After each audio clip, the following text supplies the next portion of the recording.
So basically, as you see, there are all these stops here that one can pull and literally pull out the stops and the organ, and they each, well, most of them have different sounds, and they use different kinds of pipes. For example, what we call the principal, that's the, these are basically metal pipes that are open, and the sound is. Compare that to pipes at the same pitch, but which are closed. So that's more fluty, whereas this one is more metallic. On these different manuals, you can couple them together, or you can combine them to create these different sounds. For example, I can combine the principal, the metal principal, with a set of pipes that are actually out of tune on this manual, on the recital, which is, you actually hear it is actually vastly different. It's actually flat. Now if I combine them, that is actually a sound that composers would have used, and they would have put on a tremulant to make it sound as if it's vibrating, and so you create it sounds like people sort of moaning.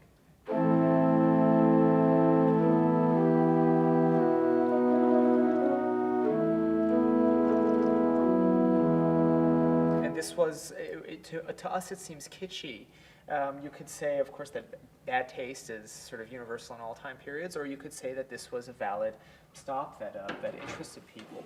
And we have also pipes at different pitches, which is to say, we use the term 8-foot to mean at octave. 4-foot being half of 8 would be an octave above. 2-foot being half of that means yet an octave above that. And you can combine those. So for example, with the 4-foot, this 8-foot would be, hear that? This is the octave above.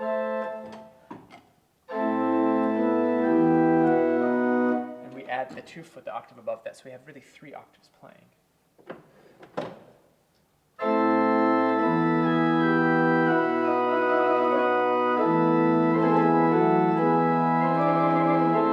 And sometimes we also have a trumpet, or what we call a mixture. Mixture would be, well, several pipes that sound together at once that create a combination of sound, a sort of mutation stop, you could call it. And listen to the mixture when combined with the 3 octaves together. This is what we think is the classic sort of organ sound. Or you can have a trumpet. Well, I have to add it here.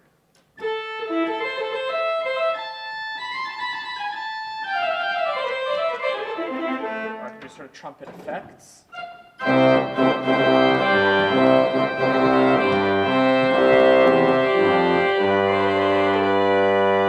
And sometimes you can contrast that with sounds on another manual. So if you want to have something sort of quiet, or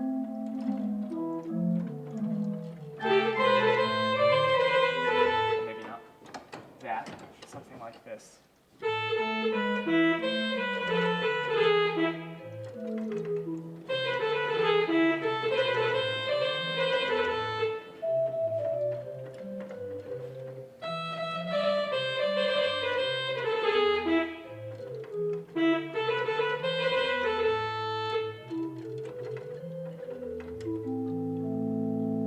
Now, on this manual, this is called the positive generally. In England in the 17th century and the 18th century, it was called the chair. Now, why is it called the chair? Because actually, it's by the chair. It's these sets of pipes that are here, and this is closest to the listeners, whereas the recital, or what the Germans call the Brustwerk, which is in the breast of the organ, those pipes are sort of in a smaller space in the organ, and sometimes they're enclosed. Now with the positive, or what the English called the chair, and that term is now called the choir of the organ, we can combine also stops. We have something called a sesquialtera, and this is a stop at 3-foot pitch with a stop at 1 foot and 3/5 pitch. So listen to that combination. You hear that wonderful mutation of combinations of stops, which only really the organ can do. Now, if we combine this with an 8-foot and say a 4-foot,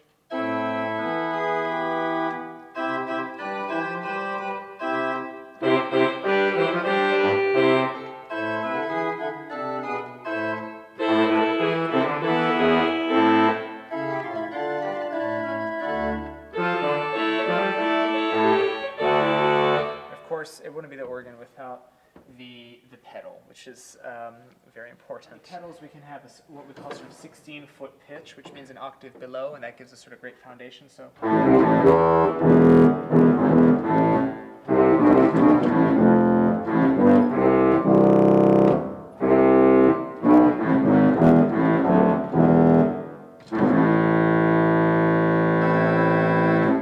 So we can have, we can couple down this.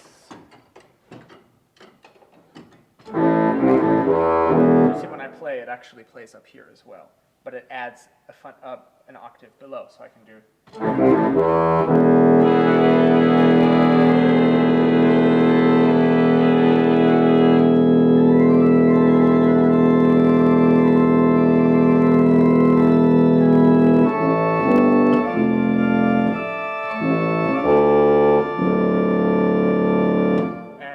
It was mostly the German composers who really developed pedal technique as being a voice that's totally separate from the rest of the instrument, whereas French composers used it sort of part of the sound of what they were trying to compose. So that's, if I could give a tutorial in 5 minutes of what an organ is, maybe that says something. But